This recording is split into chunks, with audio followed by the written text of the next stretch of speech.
Good morning Hyderabad. నేను లేచింది 6:30కి. మా అక్క అయితే లేచి అయితే పనంతా కంప్లీట్ చేసుకొని అయితే వెళ్ళిపోయింది ఆల్రెడీ.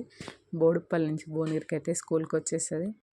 ఈ లొకేషన్ ఎక్కడ గెస్ చేసి కామెంట్ చేయండి. Near Nimishambika temple colony. ఎవరికైనా తెలిసి ఉంటే కామెంట్ చేయండి.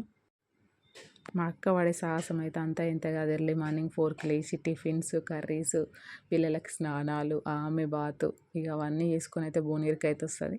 ఇన్ని రకాల పని చేసుకొని ఎర్లీ మార్నింగ్ 4కి లేవడం, మళ్ళీ రిటర్న్ అవ్వడం, మళ్ళీ పోవడం, అట్లా 4 టైమ్స్ తిరుగుతుంది. ఆ ఓపికకి మొక్కాల. నేనైతే చదవకున్నా సరే అని సపడాక్టి ఇంటికాడ కూర్చోబెడతాను.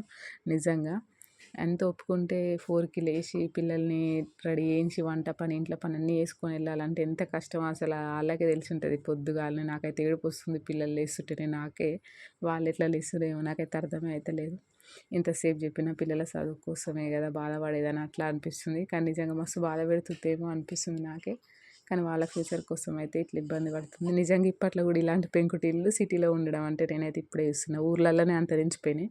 మా అక్కోళ్ళ ఇంటి పక్కనే 2, 3 ఇండ్లు ఉంటాయి. 2, 3 ఇండ్లు ఎక్కువనే ఉంటాయి. వీడియో నచ్చితే లైక్ చేయండి. బాయ్.